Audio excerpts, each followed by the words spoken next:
안녕하세요. 떠먹여주는 지식 떠먹지입니다. 세계 지도를 펼쳐 몽골을 들여다보면 참으로 숨이 턱 막힙니다. 위로는 군사 강국 러시아가 무겁게 짓누르고 아래로는 경제 대국 중국이 거대한 입을 쩍 벌리고 있는 철저한 고립 국가죠. 이 두 포식자의 틈에서 인구 절반이 몰려 터지기 직전인 수도를 옮기기 위해 몽골이 무려 42조 원이라는 천문학적인 돈이 걸린 신도시 프로젝트를 전격적으로 시작했습니다. 그런데 여기서 참으로 이상한 일이 벌어집니다. 상식적으로 국경을 맞댄 거대한 이웃 중국이나 러시아에 공사를 맡기는 것이 훨씬 빠르고 쉬울 텐데 몽골은 이들을 철저하게 무시해버렸습니다. 그리고 수천 킬로미터나 떨어진 대한민국을 콕 집어 자신들의 새로운 심장부를 통째로 설계해달라고 다급하게 매달리고 있죠. 도대체 몽골은 왜 가장 힘센 이웃들의 심기를 거스르면서까지 한국을 선택했을까요? 그 해답은 몽골의 영토와 자원을 탐내지 않는 유일한 선진국이라는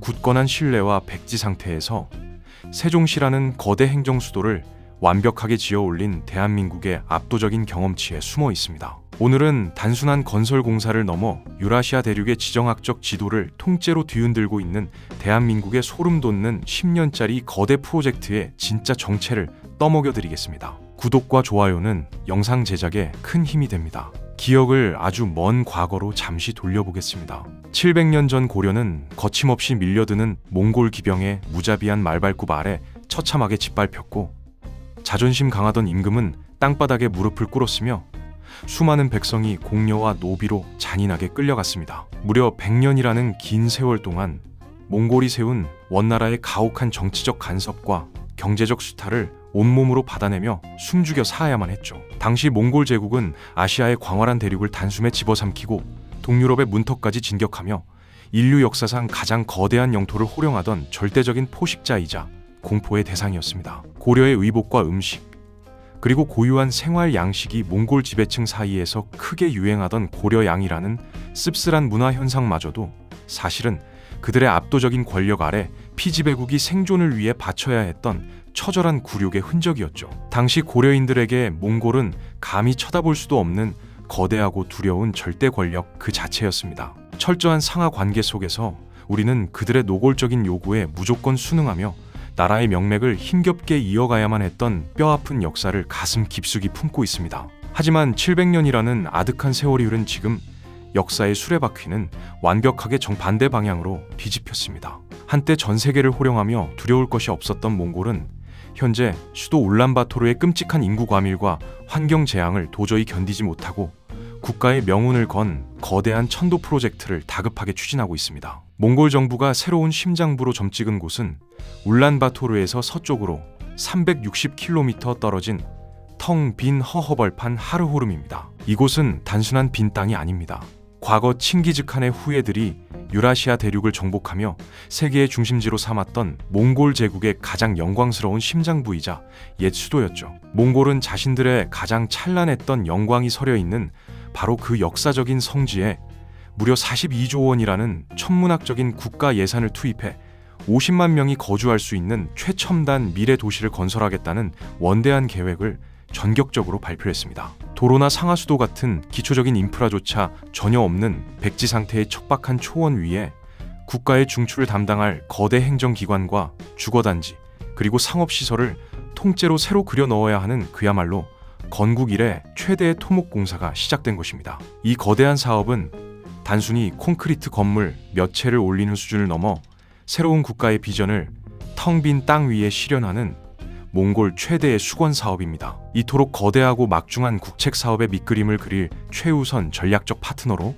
몽골은 주저없이 대한민국을 선택했습니다. 몽골 정부는 한국의 행정중심 복합도시건설청, 즉 과거 충청도 허허벌판에 세종시라는 거대한 국가 행정수도 건설을 총괄했던 우리 국가기관과 공식적인 협력 각서를 체결했습니다. 이는 단순히 해외 전문가에게 가벼운 건설 자문을 구하는 수준을 완전히 넘어섭니다. 몽골이라는 나라의 새로운 심장부를 어떤 철학으로 설계하고 교통과 통신망을 어떻게 유기적으로 엮어낼지 그 막강한 권한과 초기 기획의 주도권을 대한민국의 손에 기꺼이 쥐어주었다는 것을 의미하죠. 몽골 지도부는 세계 최고 수준의 정보통신 기술력과 스마트시티 조성 능력을 완벽하게 융합할 수 있는 한국만이 자신들의 텅 빈 초원을 가장 쾌적하고 효율적인 첨단 도시로 탈바꿈시켜줄 유일한 구원자라고 굳게 믿고 있습니다. 이제 한국의 도시계획 전문가들은 몽골의 거대한 백지 도면 위에 한국형 스마트시티의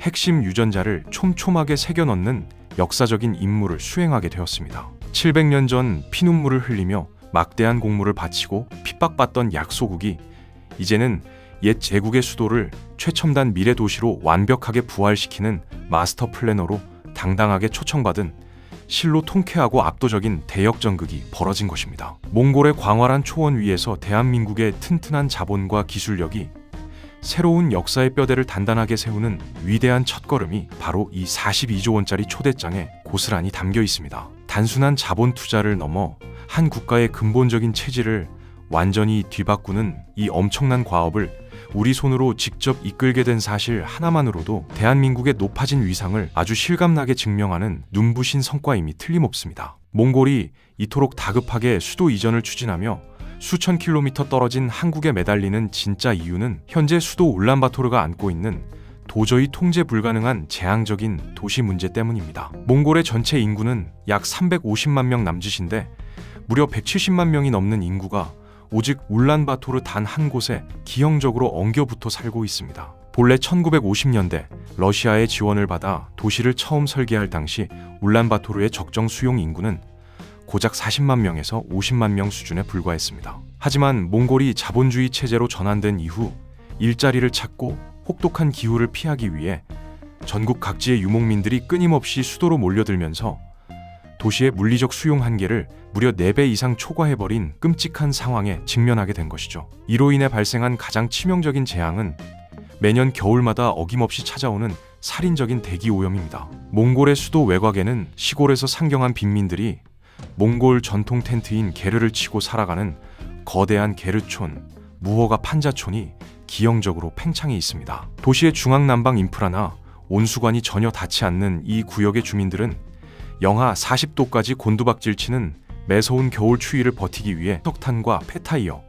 심지어 플라스틱 쓰레기까지 무분별하게 태우고 있습니다. 여기서 뿜어져 나오는 맹독성 매연은 산으로 둥글게 둘러싸인 분지 지형인 울란바토르를 도저히 빠져나가지 못한 채 도시 전체를 거대한 온실돈처럼 무겁게 짓누릅니다. 한낮에도 한치 앞을 분간하기 힘들 정도로 짙고 뿌연 스모그가 도시를 덮치고 세계보건기구가 정한 안전기준치의 수십 배를 넘나드는 미세먼지 탓에 호흡기 질환으로 수많은 아이들이 목숨을 잃는 지옥 같은 현실이 매년 반복되고 있죠. 여기에 더해 비좁고 낡은 2차선 도로망에 수십만 대의 차량이 한꺼번에 쏟아져 나오면서 출퇴근 시간이면 도시의 교통이 완전히 마비되어 구급차조차 제 시간에 이동하지 못하는 끔찍한 혈관 막힘 현상까지 벌어지고 있습니다. 도시의 기능을 이미 한참 전에 상실해버린 이 절망적인 상황을 타개할 유일한 해법은 결국 수도의 행정 및 경제 기능을 통째로 덜어내어 텅 빈 새로운 곳으로 이식하는 것뿐이었습니다. 그리고 이 대목에서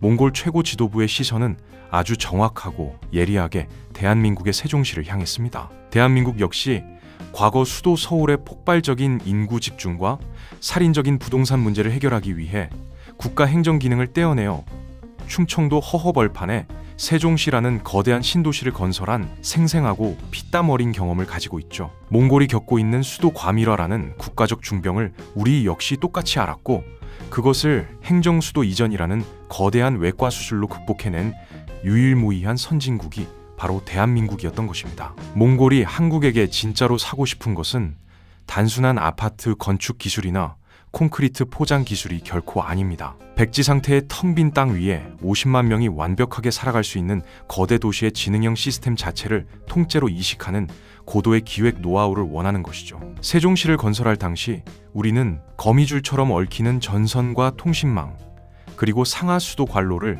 지하 깊은 곳에 거대한 터널 형태의 공동구로 모두 집어넣어 지상의 흉물스러운 전봇대를 완전히 없앴습니다. 쾌적한 도로망을 위해 간선 급행버스가 도시 전체를 혈관처럼 순환하도록 뚫어냈고 악취나는 쓰레기를 지하관로를 통해 진공으로 자동 수거하는 최첨단 쓰레기 집화 시스템을 도시 전역에 깔아 넣었습니다. 무분별한 난개발과 쓰레기 그리고 지옥 같은 매연으로 고통받는 몽골 정부의 눈에 이처럼 대중교통이 완벽하게 통제되고 지하 인프라가 거미줄처럼 연결된 대한민국의 스마트 시티 시스템은 자신들의 새로운 심장부에 반드시 이식해야만 하는 완벽한 구원책으로 보였을 것입니다. 여기에 더해 몽골이 가장 탐내는 것은 우리가 흘린 피눈물 나는 시행착오의 기록들입니다. 초기 부지 선정부터 관공서와 학교 그리고 대규모 상업 주거단지를 어느 위치에 융합하여 배치할지 결정하는 정밀한 공간 기획력, 그리고 20년이 넘는 긴 세월 동안 여러 번 정권이 바뀌고 수많은 정치적 갈등을 겪으면서도 결국 도시 하나를 성공적으로 완성해낸 그 국가적 맷집이야말로 몽골에게는 돈을 주고도 살 수 없는 가장 강력하고 희소성 있는 최고급 데이터입니다. 수만 명의 공무원들을 어떻게 단계적으로 이동시키고 새로운 낯선 도시에 정착시킬 것인지에 대한 치밀한 마스터 플랜은 신수도 건설을 사상 처음 시도하는 몽골 정부가 실패를 줄이기 위해 가장 절실하게 필요로 하는 무기입니다. 백지 상태에서 50만 명 규모의 최첨단 행정 수도를 기획하고 설계하고 완벽하게 지어본 국가적 경험, 바로 그것이 몽골이 42조 원이라는 천문학적인 자본을 들고 중국과 러시아를 철저히 배제한 채 수천 킬로미터 떨어진 대한민국의 문을 다급하게 두드린 진짜 이유이자 그 누구도 흉내낼 수 없는 우리의 압도적인 무기였던 것입니다. 몽골이 수많은 서방 선진국과 거대 자본을 제쳐두고 유독 한국을 파트너로 콕 집은 데에는 표면적인 기술력을 넘어선 아주 무섭고 치밀한 지정학적 계산이 깔려 있습니다.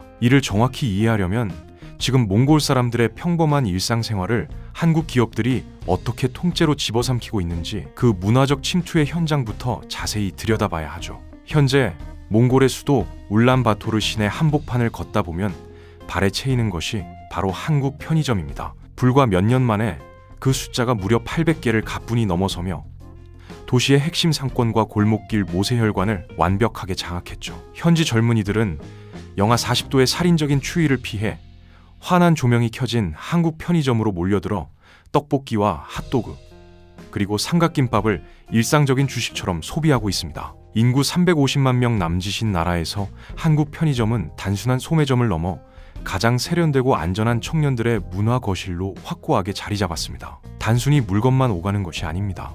한 해에만 무려 36만 명이 넘는 두 나라 국민이 비행기를 타고 국경을 넘나들며 폭발적으로 교류하고 있습니다. 몽골 전체 인구의 10%가 1년 동안 한국과 몽골을 오간다는 엄청난 통계죠. 몽골의 부유층과 지식인들은 중증 질환 치료나 정밀 건강검진을 위해 주저없이 한국행 비행기에 오릅니다. 몽골 현지의 열악한 의료 인프라가 감당하지 못하는 고난도 수술을 한국의 대형 병원에서 성공적으로 마치고 돌아간 이들은 몽골 사회 여론을 주도하며 한국에 대한 무한한 신뢰를 전파하는 가장 강력한 우군이 됩니다. 또한 한국에서 수년간 노동자로 일하며 선진 자본과 기술을 배운 몽골인들이 고국으로 돌아가 한국식 비즈니스를 그대로 현지에 이식하면서 한국의 자본과 문화는 이미 몽골 사회의 가장 깊은 핏줄까지 완벽하게 스며들었습니다. 바로 이러한 탄탄하고 끈끈한 민간 차원의 신뢰 밑바탕 위에서 몽골 정부는 국가 생존을 위한 극단의 외교 전략인 제3의 이웃 정책을 아주 영리하게 가동했습니다. 바다조차 없는 철저한 내륙국 몽골은 광물 자원을 수출하거나 생필품을 수입할 때 무조건 이 두 거인의 영토와 항구를 거쳐야만 하죠. 특히 몽골 경제를 지탱하는 석탄과 구리 등 핵심 수출품의 90% 이상을 오직 중국 한 나라에 기형적으로 의존하고 있습니다. 중국이 정치적인 이유로 국경 통관을 지연시키거나 관세를 기습적으로 높여버리면 몽골 경제는 그날로 즉시 숨통이 끊어지는 극도로 위태로운 상황에 놓여 있습니다. 러시아 역시 몽골이 사용하는 석유와 전력의 상당 부분을 쥐고 언제든 몽골의 심장부를 압박할 수 있는 무서운 카드를 숨기고 있죠. 이 숨막히는 두 강대국의 틈바구니에서 철저한 경제적 속국으로 전락하지 않고 살아남으려면 몽골에게는 멀리 떨어져 있더라도 자신들의 주권을 위협하지 않으면서 든든한 기술과 자본을 제공해줄 완전히 새로운 세 번째 이웃이 절실하게 필요했습니다.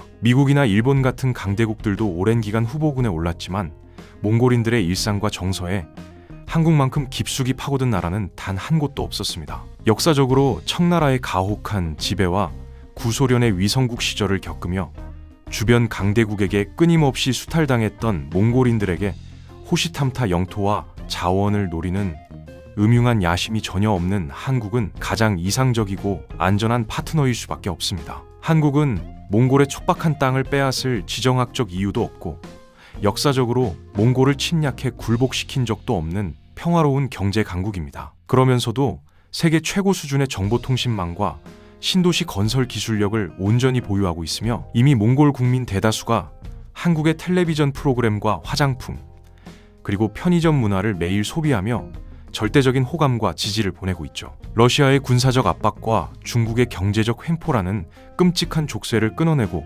국가의 완전한 독립성을 유지하려는 몽골에게 대한민국은 그 모든 까다로운 조건을 완벽하게 충족하는 유일한 정답이었습니다. 그렇다면 국민소득이 그리 높지 않은 몽골이 도대체 무슨 수로 42조 원이라는 천문학적인 도시 건설 자금을 감당할 수 있을까요? 정답은 바로 몽골이 발밑에 묻어두고 있는 방대한 지하 자원의 가치에 있습니다. 몽골 영토 밑에는 석탄과 구리는 물론이고 21세기 최첨단 산업의 핵심 원료이자 국가 간 무기화되고 있는 리튬과 텅스텐, 그리고 금값보다 귀하게 대접받는 희토류가 그야말로 어마어마한 매장량으로 잠들어 있죠. 몽골은 당장 42조 원이라는 거액의 현금을 손에 쥐고 공사를 시작하는 것이 아니라 이 막대한 지하 자원 개발권과 매장량을 담보로 국제개발은행에 자금을 조달하고 글로벌 민간 자본의 투자를 유치하는 방식을 치밀하게 준비하고 있습니다. 자원을 내어주고 미래의 최첨단 도시를 돌려받는